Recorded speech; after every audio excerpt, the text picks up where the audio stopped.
Did you ever want to know how they choose the Pope? For starters, popes are chosen for life. So a new pope isn't selected until the current pope has either died or resigned, but that hasn't happened since Gregory XII in 1415. Now the word pope comes from the Latin word papa, or Greek papas, which is a child's word for father, which is suitable since the pope is the earthly father of the Catholic Church. In order to elect a new pope, the first thing you need is cardinals, not birds or a baseball team. Catholic cardinals are members of the hierarchy of the Church who wear bright red. Collectively, they're known as the College of Cardinals. Although they have many duties, their primary function is to elect the Pope. So when the time has come to do that, all the cardinals under the age of 80 come from around the world and gather in Vatican City to choose a man for the position technically known as the Bishop of Rome. Since the earliest days of Christianity, the Bishop of Rome has been the worldwide leader of the Catholic Church. Now, the tradition of choosing the Pope from within the College of Cardinals dates back to the 14th century. But in theory, any baptized male Catholic can be elected. He doesn't have to be a cardinal, a bishop, or even a priest. But if a man who isn't clergy were to be chosen, he would first have to be ordained a priest and then ordained a bishop in order to be able to accept his new role as Bishop of Rome.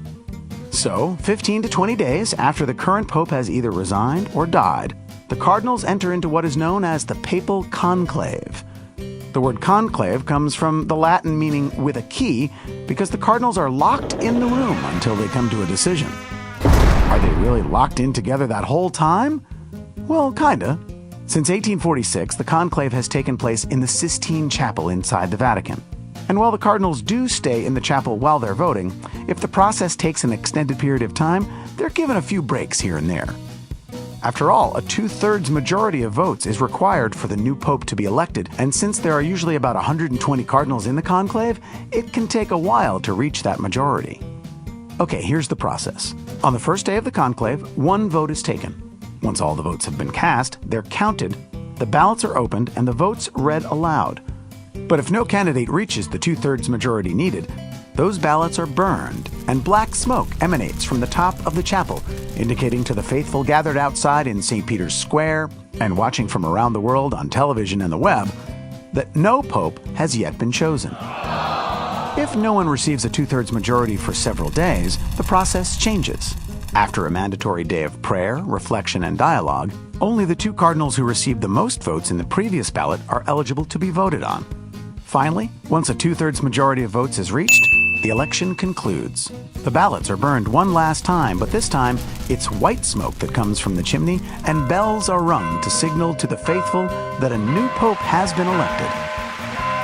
He is then ceremoniously asked if he accepts his election as Supreme Pontiff. Once he says yes, the Pope then chooses a new name to begin this new stage of his life. Then he goes into a small red room next to the Sistine Chapel and changes into his new papal garb, donning white robes and exchanging his red zucchetto for a white one. Finally, it's announced to the people below and throughout the world, Habemus Papam, we have a Pope. The new Pope appears on the balcony of St. Peter's, delivering a blessing to the people and perhaps a short speech. And that's how they choose the Pope.